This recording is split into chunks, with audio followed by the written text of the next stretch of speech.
10వ తరగతి తెలుగు పాఠ్యాంశాలకు అందరికీ స్వాగతం. ఈరోజు మన మెదడుకు కాస్త పదును పెట్టేద్దాం, ఓకేనా? పాకాల యశోదారెడ్డిగారు రాసిన పొడుపు కథలు అనే చాలా సరదాగా ఆసక్తిగా ఉండే పాఠం గురించి తెలుసుకుందాం. ఇంకెందుకాలస్యం, మొదలు పెడదాం. ఓకే, మన మొదటి పొడుపు కథ ఇదే. నేను చదువుతాను, మీరు జవాబు ఏంటో ఊహించడానికి ట్రై చేయండి. రెడీనా? చిటపట చినుకులు, చిటారి చినుకులు, ఎంత కురిసినా సరే వరదలు రావు. ఏమిటబ్బా అది? ఆలోచించండి. క్లూ ఏంటంటే ఇది మన ఎమోషన్స్కి సంబంధించింది. ఏమైనా ఐడియా వచ్చిందా? సరే, దాని గురించి ఆలోచిస్తూ ఉండండి. ఇప్పుడు ఇంకో ఇంట్రెస్టింగ్ పొడుపు కథ చూద్దాం. సరే, ఇది చూడండి. ఇది చాలా మంచి పొడుపు కథ. దానం చేస్తే తరగనిది, అంతకంతకు పెరిగేది. ఏమిటది? మామూలుగా మన దగ్గరున్న డబ్బు కానీ వస్తువులు కానీ ఎవరికైనా ఇస్తేమవుతుంది? తగ్గిపోతుంది కదా.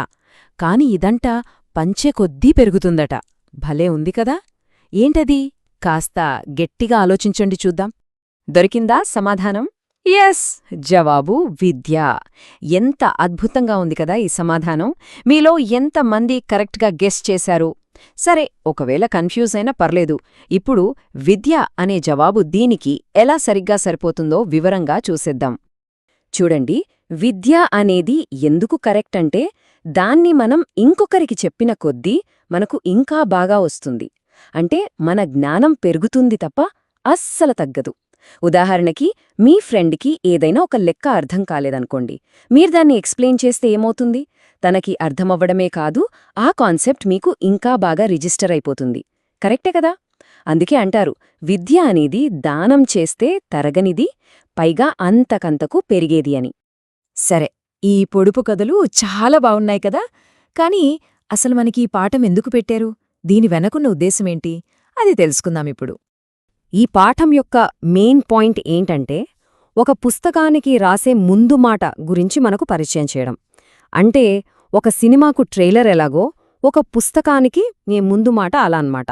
అది చదివితే చాలు, అమ్మో ఈ బుక్లో ఏముందో చదివేయాలి అని ఒక క్యూరియాసిటీ వస్తుంది.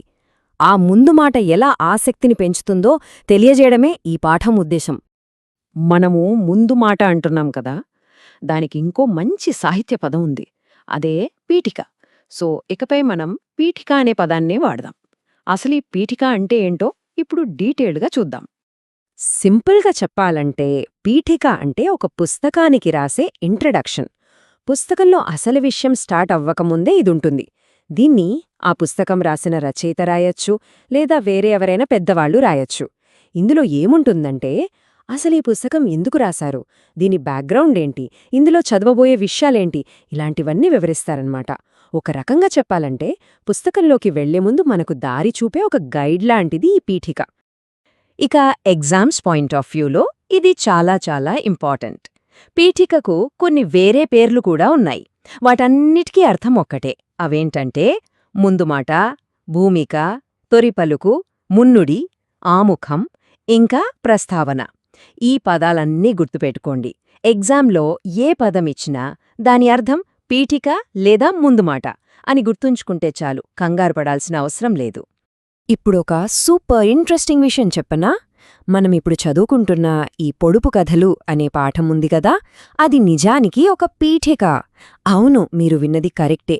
పాకాల యశోదారెడ్డిగారు గోడమీద బొమ్మ అని ఒక పొడుపు కథల పుస్తకం రాశారు.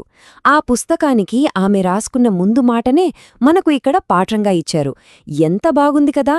అంటే మనమొక లెసన్లా ఒక పీఠికను చదువుతున్నామన్నమాట. ఇంత చక్కటి ముందు మాటను మనకు పాఠంగా అందించిన ఆ గొప్ప రచయిత్రి గురించి కూడా మనం తెలుసుకోవాలి కదా. ఆమె పేరే పాకాల యశోదారెడ్డిగారు. రండి, ఆమె గురించి కొన్ని ముఖ్యమైన విషయాలు తెలుసుకుందాం. యశోదారెడ్డిగారు 1921లో పుట్టారు. ఎక్కడంటే ఇప్పటి నాగర్ కర్నూల్ జిల్లా, అప్పటి మహబూబ్ నగర్ జిల్లాల్లోని బిజినేపల్లి అనే ఊరిలో. ఆమె చేసిన పనుల్లో చాలా ఫేమస్ అయిందేంటంటే, మహాలక్ష్మి ముచ్చట్లు పేరుతో రేడియోలో ఒక ప్రోగ్రాం చేసేవారు. అప్పట్లో అదొక సెన్సేషన్ అన్నమాట. అంతేకాదు, ఇంకో గొప్ప విషయమేంటంటే, మన అధికార భాషా సంఘానికి ప్రెసిడెంట్గా పనిచేసిన మొట్టమొదటి మహిళ ఆమె. ఇది మామూలు విషయం కాదు, ఒక చరిత్ర. ఆమె 2007లో స్వర్గస్థులయ్యారు. ఓకే, పాఠం గురించి రచయిత్రి గురించి చాలా విషయాలు తెలుసుకున్నాం కదా. ఇప్పుడు మనందరికీ చాలా ముఖ్యమైన టాపిక్ అదే ఎగ్జామ్స్. పరీక్షల కోసం ఈ పాఠాన్ని ఎలా ప్రిపేర్ అవ్వాలి, ఎలాంటి స్టెప్స్ ఫాలో అవ్వాలి ఇప్పుడు చూద్దాం. ఇది మీకు చాలా హెల్ప్ అవుతుంది. ఈ లెసన్ని పర్ఫెక్ట్గా నేర్చుకోవడానికి ఈ సింపుల్ స్టెప్స్ ఫాలో అవ్వండి. ఫస్ట్, పాఠం మొదట్లో ఉన్న బొమ్మలు చూడండి. వాటిని చూసి ఈ పాఠం దేని గురించి ఉండొచ్చు అని గెస్ చేయండి. సెకండ్, పాఠాన్ని చాలా జాగ్రత్తగా చదవండి. చదువుతున్నప్పుడు మీకేవైనా పదాలు కష్టంగా అనిపిస్తే వాటి కింద ఒక లైన్ గీయండి. థర్డ్, మీకు అర్థం కాని విషయాలు ఏమైనా ఉంటే వాటి గురించి మీ ఫ్రెండ్స్తో డిస్కస్ చేయండి. కలిసి చదువుకుంటే డౌట్స్ త్వరగా క్లియర్ అవుతాయి. ఫైనల్గా, మీ టెక్స్ట్ బుక్ వెనకాల పదాలు అర్థాలు అని ఒక సెక్షన్ ఉంటుంది. అక్కడ మీరు అండర్లైన్ చేసుకున్న పదాలకి మీనింగ్స్ వెతకండి.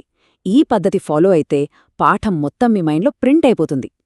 సో ఫైనల్గా ఈ పాఠం నుంచి మనం నేర్చుకోవాల్సిన ఒక ముఖ్యమైన విషయమేంటంటే, పొడుపు కథలు అనేవి మనల్ని ఆలోచింపజేసే ఒక డోర్ లాంటివి. మరి ఆ డోర్ తెరవాలంటే కీ కావాలి కదా. ఆ కీనే ఈ పీఠిక. అంటే ఏ పుస్తకాన్నైనా పూర్తిగా సరిగ్గా అర్థం చేసుకోవడానికి ఈ పీఠిక మనకొక తాళం చెవిలా ఉపయోగపడుతుంది. ఈ విశ్లేషణను ముగించే ముందు మీకోసం ఒక చిన్న ప్రశ్న. పీఠిక గురించి ఇప్పుడు ఎంత తెలుసుకున్నారు కదా.